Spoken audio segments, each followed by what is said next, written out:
முக்கிய செய்தி: திருப்பரங்குன்றத்தில் உள்நோக்கத்துடன் 144 தடை உத்தரவை பிறப்பிக்கவில்லை என்று காணொலி வாயிலாக தலைமை செயலாளர் விளக்கம் அளித்துள்ளார். இதனை முக்கிய செய்தியாக நாம் பார்த்து வருகிறோம். நீதிமன்றம் பிறப்பித்த உத்தரவை அதிகாரிகள் ஏன் மதிக்கவில்லை என்றும் தெரிவித்துள்ளார். தலைமை செயலாளர் மதுரை ஆட்சியருக்கு ஜி.ஆர். சுவாமிநாதன் கேள்வி எழுப்பியுள்ளார். நீதிமன்றம் ஒரு உத்தரவை பிறப்பித்தால் சட்டம் ஒழுங்கை காரணம் காட்டி அதை நிறைவேற்றாமல் இருப்பது என்ன விதமான செயல் என்று நீதிபதி கேள்வி எழுப்பியுள்ளார். இது பற்றிய விரிவான தகவல்களை வழங்குவதற்காக நமது தலைமை செய்தியாளர் விக்னேஷ் இணைகிறார். விக்னேஷ், கூடுதல் விவரங்களை பதிவு பண்ணுங்க. வணக்கம். திருப்பரங்குன்றம் மலை உச்சியின் மீது தீபம் ஏற்ற வேண்டும் என்ற உத்தரவை அவமதித்ததாக தொடரப்பட்ட வழக்கினுடைய விசாரணைக்காக தமிழக அரசினுடைய தலைமைச் செயலாளர், தமிழ்துறை ஏடிஜிபி ஆகியோர் காணொலி காட்சி வாயிலாக தற்போது ஆஜராகி இருக்கிறார்கள். அதே நேரத்தில் நீதிமன்ற அவமதிப்பு வழக்கில் நேரில் ஆஜராவதற்காக மதுரை மாவட்ட ஆட்சியர் பிரவீன்குமார், மதுரை மாநகர காவல் ஆணையர் லோகநாதன், மதுரை மாநகர காவல் துணை ஆணையர் இனிகோ திவ்யன் ஆகியோரும் நேரடியாக நீதிபதி ஜி.ஆர். சுவாமிநாதன் முன்னிலையில் ஆஜராகியிருக்கிறார்கள். இந்த நீதிமன்ற அவமதிப்பு தொடர்பாக தொடரப்பட்ட வழக்கில் பல்வேறு விதமான கேள்விகளை இந்த வழக்கில் தொடர்புடைய அரசு மற்றும் காவல் உயர் அதிகாரிகளை நோக்கி நீதிபதி ஜி.ஆர். சுவாமிநாதன் கேள்விகளாக எழுப்பி வருகிறார். குறிப்பாக மதுரை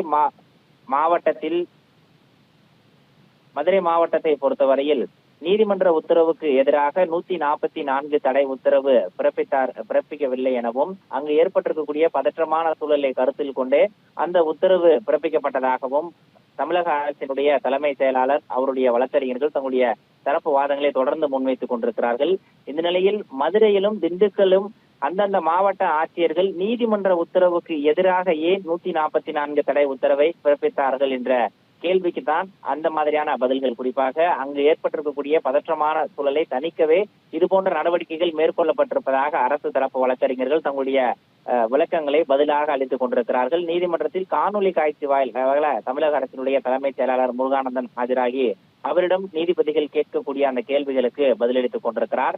எந்த உள்நோக்கத்துடனும் 144 தடை உத்தரவு பிறப்பிக்கவில்லை எனவும், ஏற்கனவே இருக்கக்கூடிய உத்தரவுகளின் அடிப்படையிலேயே தான் 144 தடை உத்தரவு பிறப்பித்ததாக தமிழக அரசினுடைய தலைமைச் செயலாளர் முருகானந்தன் காணொலி காட்சி மூலமாக ஆஜராகி தங்கள் தரப்பு பதிலை தற்போது கொடுத்துக் கொண்டிருக்கிறார். அதே நேரத்தில் நீதிபதி ஒரு கேள்வியை எழுப்பியிருக்கிறார். தேர்தலில் நான் போட்டியிட போகிறேனா என்ற ஒரு கேள்வியை எழுப்பியிருக்கக்கூடிய நீதிபதி ஜி.ஆர். சுவாமிநாதன், என் உத்தரவை அதிகாரிகள் யாரும் மதிக்கவில்லை என்பதால் அதற்கான விளக்கத்தை அளித்தே ஆக வேண்டும் என்ற ஒரு காட்டமான விமர்சனத்தை முன்வைத்திருக்கிறார். நேற்றைய தினம் இந்த உத்தரவுக்கு எதிராக, அதாவது தனி நீதிபதி ஜி.ஆர். சுவாமிநாதன் பிறப்பித்த உத்தரவுக்கு எதிராக தொடரப்பட்டிருக்கக்கூடிய மேல்முறையீட்டு மனுக்களுடைய விசாரணை என்பது தொடர்ந்து ஒரு வார காலமாக நடந்து கொண்டிருக்கிறது. அந்த வழக்கினுடைய விசாரணையில் அரசு தரப்பு வழக்கறிஞர்கள் நீதிபதி ஜி.ஆர். சுவாமிநாதன் மீது பல்வேறு விமர்சனங்களை முன்வைத்திருந்தார்கள். குறிப்பாக அங்கு மதக்கலவரத்தை ஏற்படுத்தக்கூடிய வகையில் தீர்ப்பு வழங்கி இருப்பதாகவும், தனி நீதிபதி தேர்தலில் போட்டியிடுவதற்கு தயாராகி கொண்டிருப்பதாகவும், அதற்கு ஏற்ற வகையில் தீர்ப்பை வழங்கியிருப்பதாகவும் இது போன்ற குற்றச்சாட்டுகள், விமர்சனங்கள் தனி நீதிபதி மீது நேற்றைய தினம் அரசு தரப்பு வழக்கறிஞர்கள் முன்வைத்திருந்தார்கள். அதற்கான பதிலை பெறக்கூடிய வகையில் நீதிபதி தற்போது காட்டமான கேள்விகளை எழுப்பிக் கொண்டிருக்கிறார். தேர்தலில் நான் போட்டியிட போகிறானா என்ற கேள்வியை தமிழக அரசு தலைமை செயலாளர் உட்பட நேரடியாகவும் காணொலி காட்சி மூலமாகவும் ஆஜராகி இருக்கக்கூடிய அரசு மற்றும் காவல் உயர் அதிகாரிகளை நோக்கி நீதிபதி ஜி.ஆர். சுவாமிநாதன் கேள்வியை எழுப்பிக் கொண்டிருக்கிறார். தனி நீதிபதியினுடைய உத்தரவை நிறைவேற்றக்கூடாது என்பதில் எந்த விதமான கருத்தும் இல்லை எனவும், தற்போது 2 நீதிபதிகள் கொண்ட அமர்வில் மேல்முறையீட்டு வழக்கு விசாரணை செய்யப்பட்டு வருவதாக தமிழக அரசினுடைய தலைமைச் செயலாளர் தங்களுடைய தரப்பு வாதங்களை, விளக்கங்களை அளித்திருக்கிறார்.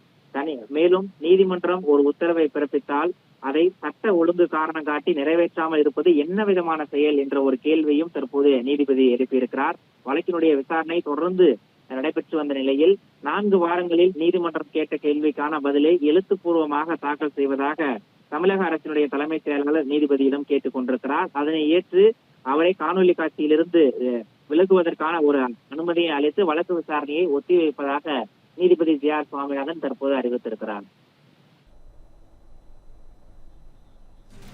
உங்கள் விரிவான தகவல்களுக்கு நன்றி விக்னேஷ்.